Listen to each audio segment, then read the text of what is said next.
नमस्कार मंडळी, मी शीतल आणि तुम्ही पाहताय दिल्लीकर मराठी। या व्हिडिओद्वारे मी तुम्हाला अधिक मासाची एक अत्यंत महत्त्वपूर्ण अशी माहिती सांगणार आहे। तेव्हा तुम्ही सर्वांनी हा व्हिडिओ शेवटपर्यंत नक्की पहा। चॅनलवर नवीन असाल तर धार्मिक आध्यात्मिक प्रकारचे व्हिडिओ पाहण्यासाठी, माहिती ऐकण्यासाठी दिल्लीकर मराठीला सबस्क्राइब करा आणि हा व्हिडिओ पाहत असताना सर्वांनी कमेंट्समध्ये लिहा ओम नमो भगवते वासुदेवाय नमः। चला तर मग व्हिडिओला सुरुवात करते। मंडळी, दर 3 वर्षांनी अधिक मास येतो। या अधिक मासाला धोंड्याचा महिना, मलमास किंवा भगवान श्रीहरी विष्णूंचं एक नाव पुरुषोत्तमसुद्धा आहे। त्यामुळे त्यांच्या नावावरून या महिन्याला पुरुषोत्तम मास असंही म्हटलं जातं आणि अधिक मास हा भगवान श्रीहरी विष्णूंना समर्पित आहे। या जास्तीच्या महिन्याचा भार भगवान श्रीहरी विष्णूंनी आपल्या हातामध्ये घेतलेला आहे। त्यामुळे त्यांच्या नावावरून या महिन्याला पुरुषोत्तम मास असं म्हटलं जातं। यावर्षी म्हणजेच 2026मध्ये 17 मे 2026 वार रविवार ते 15 जून 2026 वार सोमवार या कालावधीपर्यंत अधिक मास असणार आहे। आणि यंदा मराठी महिन्यांप्रमाणे सांगायचं झालं तर ज्येष्ठ या महिन्यामध्ये अधिक मास आलेला आहे। त्यामुळे ज्येष्ठ महिना हा 2 महिन्यांचा अर्थात 60 दिवसांचा असणार आहे। आता अधिक मास जेव्हा जेव्हा येतो तेव्हा अधिकाचा महिना प्रथम येतो आणि मूळ महिना नंतर येतो। त्यामुळे सुरुवातीचा जो अधिक महिना असेल म्हणजे 17 तारखेपासून तर तो अधिक ज्येष्ठ म्हणून ओळखला जाईल आणि हा अधिकाचा महिना 15 जूनला सोमवारी संपला की त्याच्यानंतर दुसऱ्या दिवसापासून मूळ ज्येष्ठ महिन्याला सुरुवात होईल। तर 16 जून 2026 वार मंगळवार ते तुम्हाला सांगते मी बघून, तर 16 मे 2026 वार मंगळवार ते 13 जुलै 2026 वार सोमवार या कालावधीपर्यंत किंवा 14 जुलै आपण म्हणूया, कारण 2 अमावस्या आहे। 13 जुलै 2026ला सोमवती अमावस्या आहे आणि दुसऱ्या दिवशी दुपारी 3 वाजून 13 मिनिटांपर्यंत तो दिवस आहे 14 जुलै 2026 वार मंगळवार। तर त्या दिवशी ज्येष्ठ महिना संपतोय, मूळ ज्येष्ठ महिना। तर अशा पद्धतीने 13-14 जुलैपर्यंत नंतर मूळ ज्येष्ठ महिना असणार आहे। आपण बोलतोय अधिक ज्येष्ठ महिन्याबद्दल, तर आता मी त्याच्याबद्दल तुम्हाला अधिक सविस्तर माहिती सांगते। बघा, अधिकाच्या महिन्यामध्ये भगवान श्रीहरी विष्णूंचं जेवढं आपण पूजन करू, जेवढी आपण त्यांची सेवा उपासना करू किंवा जेवढं आपण त्यांचं नामस्मरण करू तेवढं अधिक पुण्यफळ आपल्याला मिळणार आहे। मंडळी, आपल्याला 1 महिना जास्तीचा मिळतोय। दर 3 वर्षांनी ही संधी आपल्याला मिळत असते पुण्यफळ कमवण्याची, किंवा या पुण्यफळामुळे काय होतं, आपल्याला मोक्षाची प्राप्तीसुद्धा होते। आपल्या धार्मिक आख्यायिकांमध्ये हे सांगितलेलं आहे। तेव्हा नक्कीच आपण या महिन्याचा फायदा करून घ्यायला हवा। जेवढं आपण आध्यात्मिक राहू, जेवढं आपण स्पिरिच्युअल राहू, म्हणजे बघा, श्रद्धा आणि अंधश्रद्धा याच्यामध्ये फार थोडंसं अंतर असतं, म्हणजे एक पुसटशी रेष असते असं म्हटलं जातं। त्याच्यामुळे काही जण जिथे खरोखरची श्रद्धा असते, काही जण त्यालासुद्धा अंधश्रद्धाच समजतात किंवा पूजा अर्चा हे सगळं काही खोटं आहे असंही समजतात। पण आपण नेमका फरक श्रद्धा आणि अंधश्रद्धा याच्यामधला समजून घेतला तर नक्कीच आपल्याला योग्य ते कळेल की काय बरोबर आहे किंवा काय करणं चुकीचं आहे। आता जेव्हा आपण धार्मिक दृष्टीने एखाद्या देवाची पूजा करतो, मनापासून त्याला पूजतो किंवा त्याची सेवा उपासना करतो, नामस्मरण करतो, तर हा सगळा श्रद्धेचा विषय आहे, श्रद्धेचा भाग आहे आणि त्याच्यामुळे खरंच आपल्याला पुण्यफळ मिळतं। पण ते आपल्याला नंतर कळतं की कशाने काय होतं। पण जिथे आपण काहीतरी वेगळेच प्रकार करतोय, काहीतरी आपण जादूटोना करतोय किंवा कुणाला त्रास होईल अशा गोष्टी आपण जिथे करतोय, टोटके वगैरे, तर तिथे साहजिक आहे अंधश्रद्धा येणारच। त्याच्यामुळे मला सांगायचा उद्देश हा आहे की अधिकाचा महिना आहे, काहीतरी एक आलेला आहे 3 वर्षानंतर, म्हणून काहीतरी याला हलक्यात घेऊ नका। एक सुवर्ण संधी आपल्यासाठी आलेली आहे असं समजून घ्या आणि त्यानुसार भगवान श्रीहरी विष्णूंची जेवढी जमेल तेवढी सेवा उपासना करायला अजिबात विसरू नका। या महिन्यामध्ये तुम्हाला व्रत देखील करता येणार आहे। एकभुक्त राहून तुम्ही व्रत करू शकता। म्हणजेच काय, तुम्ही जर संपूर्ण दिवसभर आहार घेतला तुमच्या वेळेनुसार, तुमच्या जेवणाच्या वेळेनुसार, तुम्ही समजा सकाळी नाश्ता करत असाल, दुपारी तुम्ही जेवण करत असाल, संध्याकाळीसुद्धा तुम्हाला थोडंफार काहीतरी खाण्याची सवय असेल किंवा चहा पाणी वगैरे किंवा हलकंसं आपण काहीतरी म्हणतो ना की एक छोटीशी भूक लागली म्हणून थोडंफार काहीतरी खातो, जी काही तुमची सवय असेल असं तुम्ही दिवसभरात तुमचा जो आहार असेल तो तुम्ही घेऊ शकता आणि तुम्हाला रात्री मग जेवण करायचं नाही आहे. अशा पद्धतीने दिवसभर तुम्ही खाऊ पिऊ शकता आणि रात्रीचं जेवण डायरेक्ट बंद करायचं 1 महिन्यासाठी. अशा पद्धतीने तुम्हाला एकभुक्त व्रत करता येईल. किंवा हे शक्य नसेल तर तुम्ही दिवसाआडसुद्धा असं करू शकतात की तुम्ही एक दिवस संपूर्ण दिवसाचा काय आहार जो असतो तो घेतला, रात्री जेवला नाही आणि दुसऱ्या दिवशी तुम्ही तुमचा सकाळचाही आहार घ्यायचा, संध्याकाळचाही घ्यायचा, म्हणजे रात्रीचं जेवण पण करायचं आणि पुन्हा दुसऱ्या दिवशी तुम्ही एकभुक्त राहायचं, म्हणजे दिवसभर आहार घ्यायचा, रात्री घ्यायचा नाही. अशा पद्धतीने तुम्हाला एक दिवसाआड एकसुद्धा एकभुक्त व्रत करता येईल. काही जणांना समजा रात्रीचा उपवास तो शक्य होणार नसेल तर तुम्ही दिवसा ट्राय करून बघा. तुम्ही दिवसा मग फक्त पाण्यावर किंवा जे दही म्हणा, ताक म्हणा किंवा फळांचा रस म्हणा ते तुम्ही घ्या आणि रात्री मग तुम्ही प्रॉपर जेवण करा. अशा पद्धतीने सुद्धा तुम्हाला हा उपवास करता येईल. म्हणजे काय, आपल्याला थोडाफार का होईना आपल्याच्या याने जेवढा शक्य होईल तेवढा आपल्याला अन्नाचा त्याग करायचा आहे भगवान श्रीहरी विष्णूंच्या सेवेसाठी, उपासनेसाठी. किंवा तुम्हाला उपवास करायचा असेल डायरेक्ट उपवासाचे पदार्थ खाऊन तर तसंही तुम्ही महिनाभर करू शकता किंवा एक दिवसाआड एक केलं, जसं आपण नवरात्रीमध्ये कधी कधी करतो बघा, तर त्याहीनुसार तुम्ही करू शकतात. म्हणजे तुम्हाला बरेच पर्याय आहेत या महिन्यात उपवास धरण्याचे. तर जो योग्य वाटेल, जो सोयीस्कर वाटेल तो तुम्ही करा आणि त्यानुसार तुमचं जे व्रत आहे अधिक मासाचं ते तुम्ही पूर्ण करू शकतात. या संपूर्ण महिन्यामध्ये तुम्हाला एकही दिवस न चुकता तुळशीची पूजा आवर्जून करायची आहे. भगवान श्रीहरी विष्णूंना तुळस अत्यंत प्रिय आहे. त्याच्यामुळे आपण तुळशीच्या संबंधित सुद्धा काही पूजा अर्चा असतील, व्रतवैकल्य असतील तर ती नक्कीच करू शकतो. काही घरी ही सुद्धा पद्धत आहे की अधिक मासामध्ये दररोज तुळशीला काहीतरी वाण दिलं जातं. तर हे वाण कशा पद्धतीने असू शकतं, ओटीचं सामान आपण दररोज तुळशी मातेला अर्पण करायचं किंवा आठवड्यातून एकदा, मग तो तुम्ही गुरुवारचा दिवस निवडा, रविवारचा दिवस निवडा तरीसुद्धा चालेल.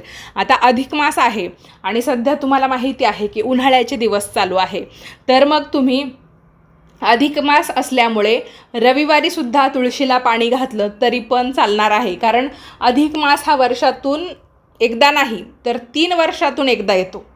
त्याच्यामुळे तुम्हाला रविवारीसुद्धा तुळशीची पूजा करण्याच्या निमित्ताने तुळशीला पाणीही घालता येईल, तुळशीला स्पर्शसुद्धा करता येईल. कारण पूर्ण महिनाच तिचासुद्धा भगवान श्रीहरी विष्णूंच्या व्रताचा असणार आहे आणि आपणसुद्धा कोणत्या ना कोणत्या प्रकारे व्रत करणार आहोत. तर मग तुळशीला तुम्ही हात लावू शकता, तुळशीची पूजा करू शकता, काही हरकत नाही. त्याचबरोबर तुम्हाला स्वस्तिक व्रत सुरू करता येईल. आता आपलं चॅनल सुरू होऊन जवळपास 4 वर्ष होऊन गेली. तर जेव्हा मागच्या वेळेस श्रावणामध्ये म्हणजे 3 वर्षापूर्वी जेव्हा श्रावणामध्ये अधिक मास आला होता तेव्हासुद्धा मी अधिक मासाचे भरपूर सारे माहितीपूर्ण व्हिडिओज तुम्हाला शेअर केलेले आहेत.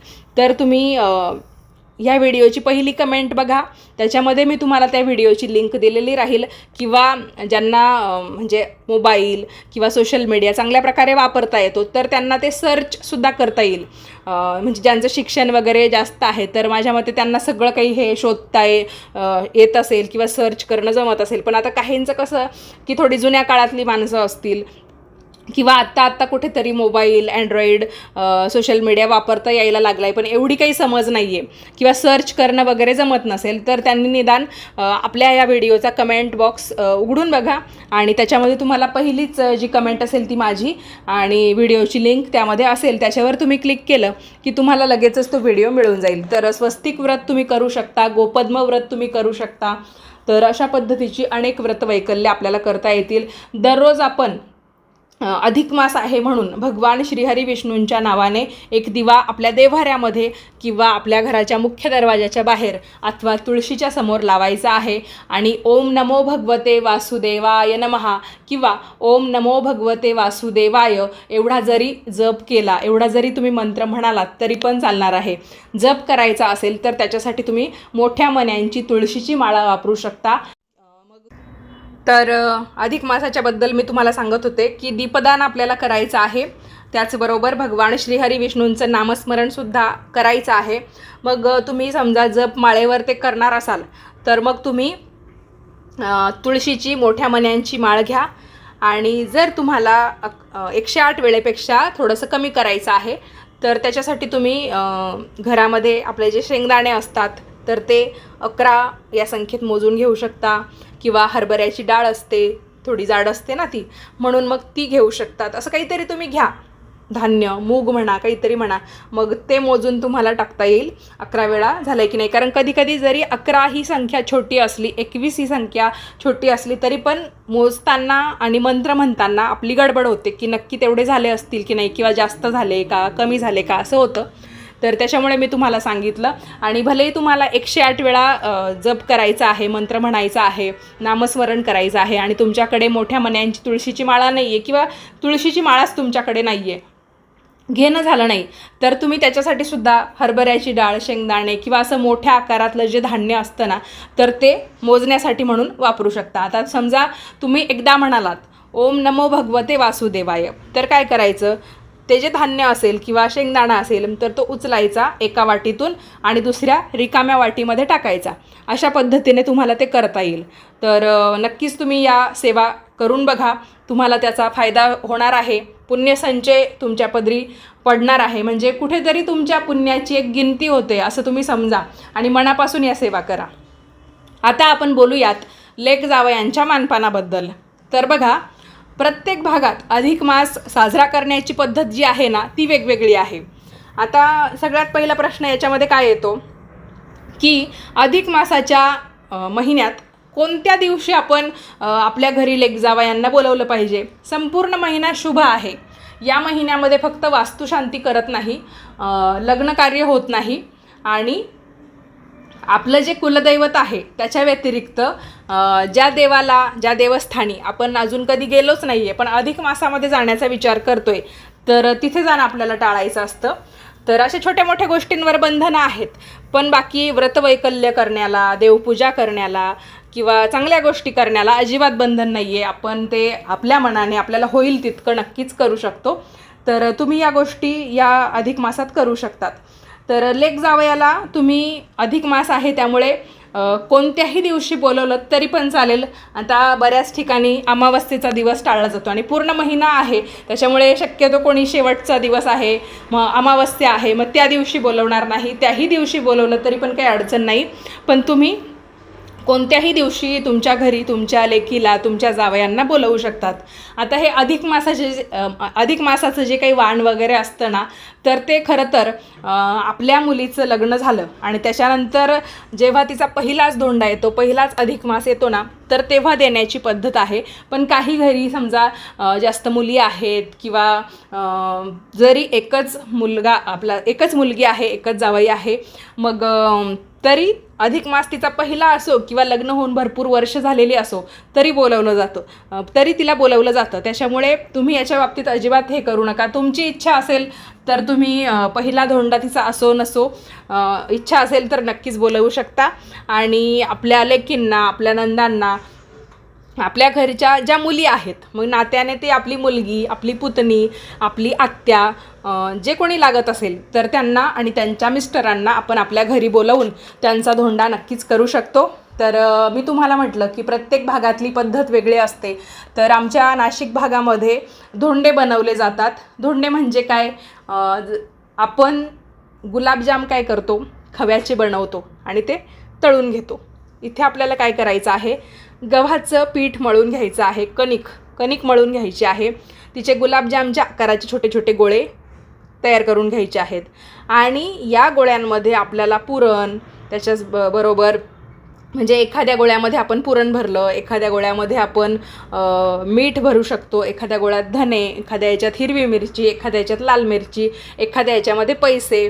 तर अशा पद्धतीने बऱ्याच प्रकारचे पदार्थ, बऱ्याच साऱ्या गोष्टी. आता धोंडा म्हणजे काय, दगड, तर एखाद्या धोंड्यामध्ये आपण खडासुद्धा भरू शकतो आणि अशा पद्धतीने तो गोळा पूर्ण गुलाबजामसारखा पुन्हा गोल गोल करून घ्यायचा आणि तेलामध्ये तळून घ्यायचं. तर हे तळलेले धोंडे आपण आपल्या घरी जेवढे व्यक्ती आलेले आहेत, मग आता आपण त्यांना जेवणासाठीच आमंत्रित केलेलं असतं, खास करून जेवणाचा मान असतो.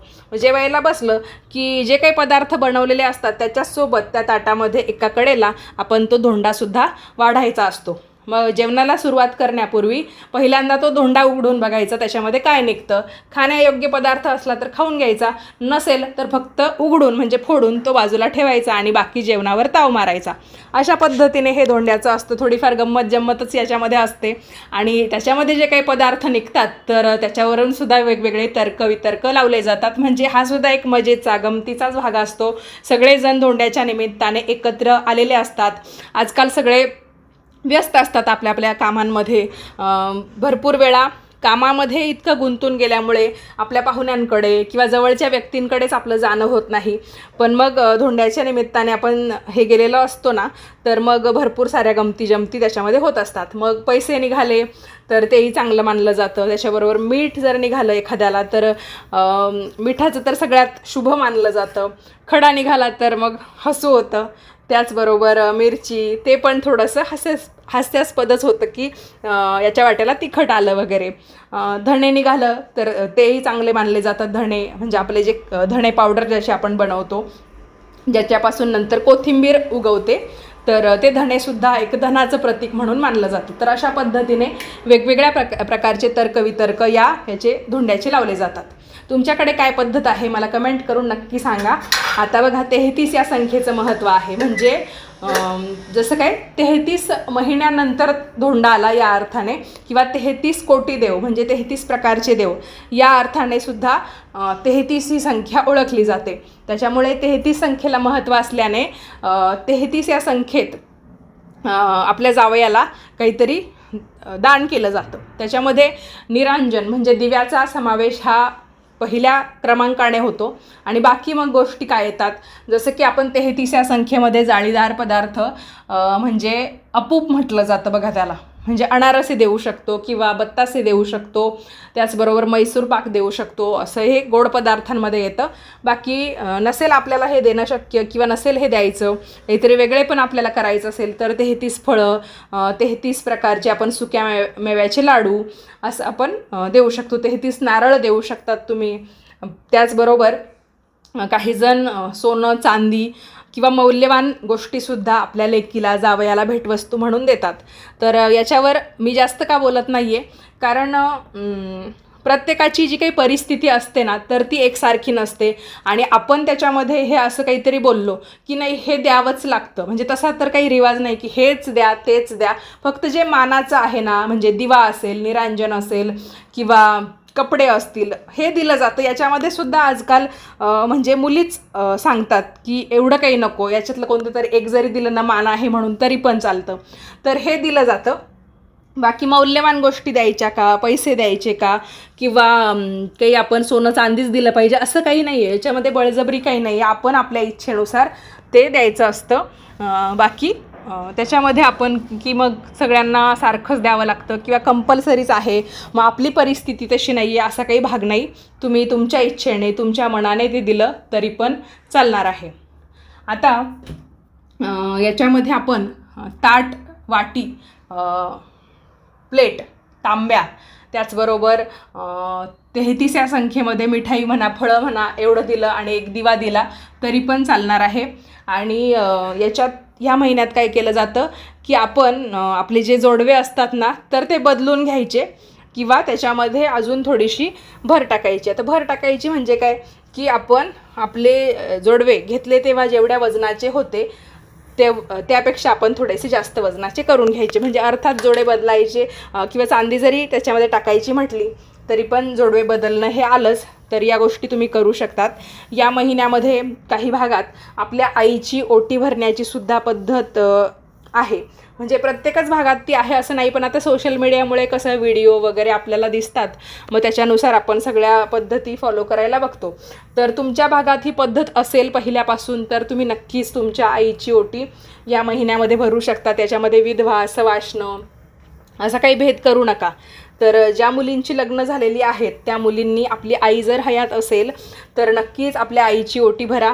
आई समजा नसेल तर आईच्या फोटोपुढे तुम्ही ते ठेवू शकतात ओटीचं सामान तुमच्या माहेरी गेल्यानंतर, किंवा आईनंतर आपल्या घरामध्ये अजून कोणीतरी स्त्री असते, जसं की आपली वहिनी असते, अजून कोणी असतं, काकू वगैरे असते, तर तुम्ही त्यांची ही ओटी भरू शकता. असं कोणी नसेल आणि तुम्हाला जर असं खंत वाटत असेल की आईची ओटी भरायला आई नाही, समजा असं काही असेल, तर तुम्ही तुमच्या कुलदेवीची ओटी भरू शकतात, म्हणजे माहेरच्या कुलदेवीची, किंवा आजूबाजूला एखाद्या देवीचं मंदिर असेल, कोणत्याही देवीचं मंदिर असेल तर देवीची ओटी भरली तरी पण चालणार आहे. तर मंडळी, हा होता अधिक मासाचा विशेष असा व्हिडिओ. तुम्हाला ही माहिती कशी वाटली ते मला तुमची एक कमेंट करून नक्की कळवा. व्हिडिओ आवडला असेल तर लाईक करा, जास्तीत जास्त लोकांना पाठवा आणि याच पद्धतीचे नवनवीन माहितीचे धार्मिक आध्यात्मिक व्हिडिओ नेहमीच पाहण्यासाठी आजच आपल्या दिल्लीकर मराठीला सबस्क्राईब करा. वेळात वेळ काढून हा व्हिडिओ, जो थोडासा मोठा झालेला आहे माहिती सांगता सांगता, तर हा व्हिडिओ तुम्ही शेवटपर्यंत पाहिलात त्याबद्दल तुम्हा सर्वांचे खूप खूप धन्यवाद. तुम्हा सर्वांना अधिक मासाच्या हार्दिक शुभेच्छा.